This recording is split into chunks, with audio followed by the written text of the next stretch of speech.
Never trust trucks. Stanley the silver tank engine likes to be helpful. When he sees an engine in trouble, he is more than happy to help them. The other engines know they can count on Stanley. He also offers advice to engines who are younger than him. Early one morning, Stanley was at the shunting yards. He was shunting trucks of bricks for Boko to take to Great Waterton. The bricks were needed to fix Great Waterton's bridge. Stanley carefully shunted the trucks to the back of Boko. "Your train is all set, Boko," said Stanley. "Have a safe journey." "Thanks, Stanley," said Boko. "Keep up the good work." Boko blew his horn and set off towards Great Waterton. Stanley was about to shunt some flatbeds for Hank when he heard something. "Oh, oh, oh! Stop, stop!" Stanley looked around. Then 4 troublesome trucks sped past him. Stanley wondered who bumped the 4 trucks. He soon found out. Charlie pulled up alongside. "Hello, Stanley," said Charlie. "Hello, Charlie," said Stanley. "What are you doing here?" "James is taking a goods train to the mainland and Sir Topham Hatt asked me to shunt his train for him," explained Charlie. Charlie bumped the trucks hard. Too hard. James was waiting for his train when... Bang! The trucks bumped into James. "Watch what you're doing!" huffed James. "Here's your train, James," Charlie said cheekily. "You're going to get into serious trouble soon," muttered James. And he puffed away.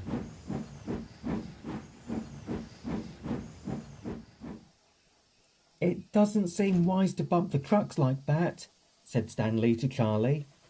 "Don't worry about me, Stanley. I know all about trucks." And Charlie puffed away. "No, Charlie," whispered Stanley. "You don't." Later, Stanley was pulling a passenger train. He stopped at Maidway Station. Oliver was there, and he could see that Stanley was worried. "Is there anything wrong?" asked Oliver. Stanley told Oliver all about Charlie. Now Oliver was concerned. I was like that many years ago. I thought I knew better. Turns out I didn't. So Charlie has to be careful."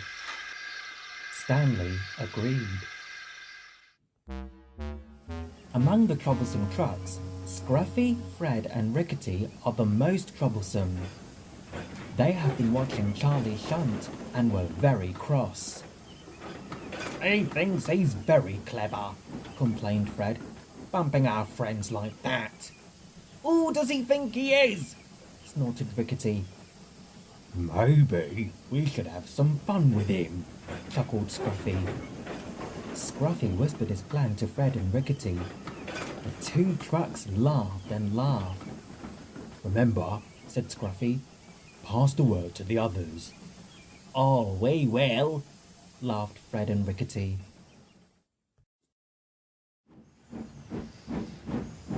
Charlie arrived to collect Scruffy and the other trucks for Derek. "Stop, Charlie," said Scruffy. "There's been a change of plans. Our load isn't for Derek, it's for Percy." "Really?" asked Charlie. "And our load is for Molly, not Percy," said Rickety. "And our load is for Derek, not Molly," said Fred. Charlie was surprised. "Orders are orders," said Scruffy. Brainwashed, Charlie did what the trucks told him. That was a big mistake. Neither Percy, Molly and Derek didn't know that they had the wrong trucks. Charlie was filling up on water when the yard manager stormed up. "You silly engine! You gave Percy, Molly and Derek the wrong trucks. But I was told there was a change of plans. Who told you that? Screamed the yard manager. Scruffy, Charlie said quietly. The yard manager just walked away, shaking his head. It was now clear to Charlie that he had been tricked. He felt very embarrassed.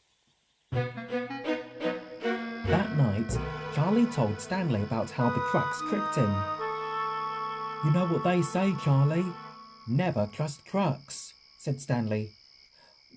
Well, I'm going to get back at them tomorrow, said Charlie crossly.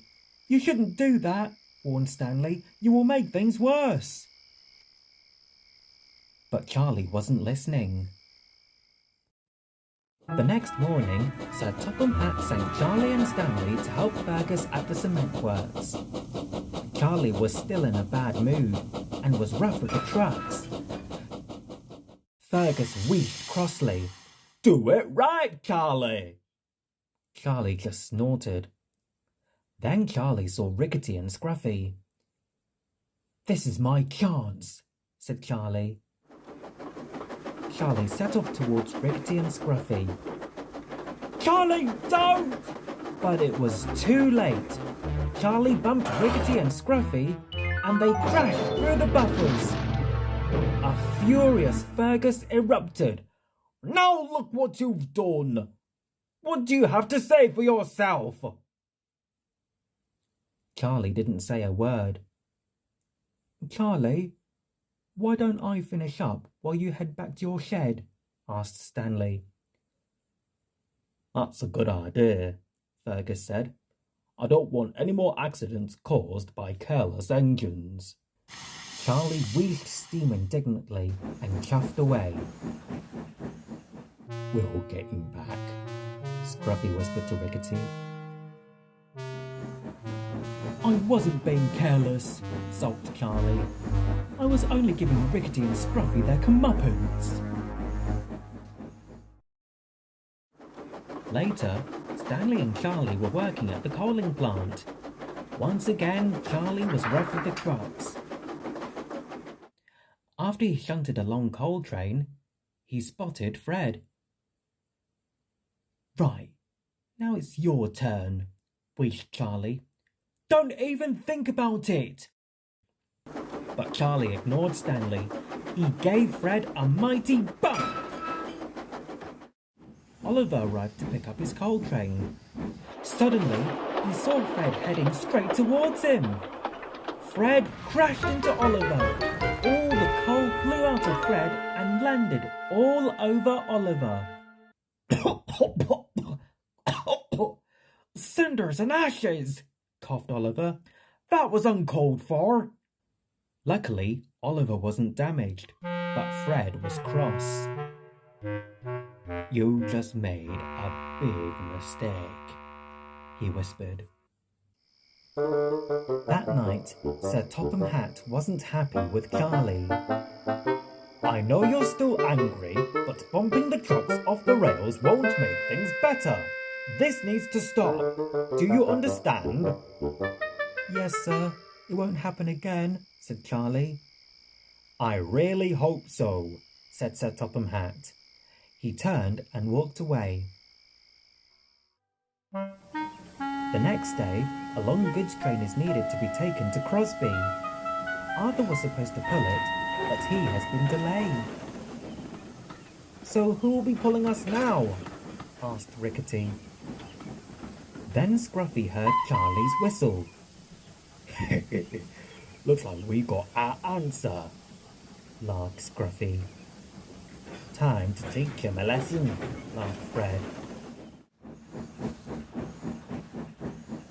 Charlie coupled up to the goods train and noticed that the first three trucks just so happened to be Scruffy, Fred and Rickety. I hope that you three won't be giving me any nonsense today, shoved Charlie.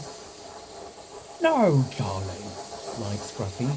We won't cause any trouble. Right then, said Charlie. Off we go. If it's nonsense he wants, it's nonsense he'll get, Fred whispered. Rickety giggled to himself.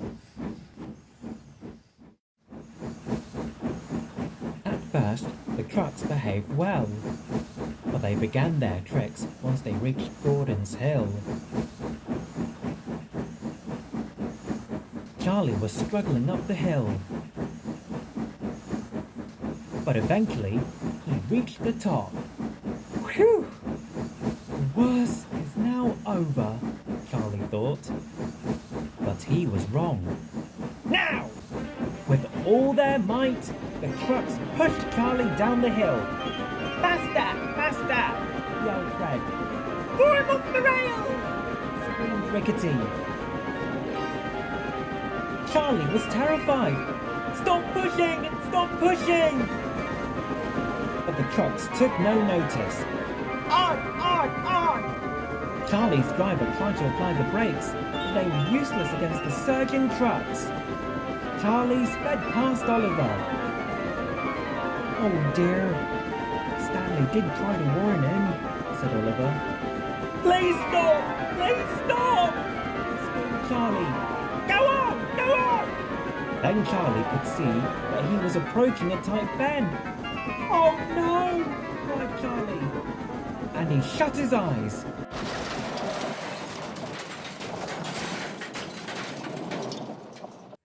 Charlie's driver and fireman had jumped clear before the crash. As for Charlie, he was in a mess. His buffer beam was bent and one of his buffers was broken. His lamp was broken as well. His funnel was cracked and his paint was all scratched up. Charlie was miserable. Stanley was taking Dowager Hat to Knapford Station when he saw Charlie. Charlie! Gasped Stanley. Are you all right? Charlie didn't reply. Sit tight, called Stanley. I'll get help.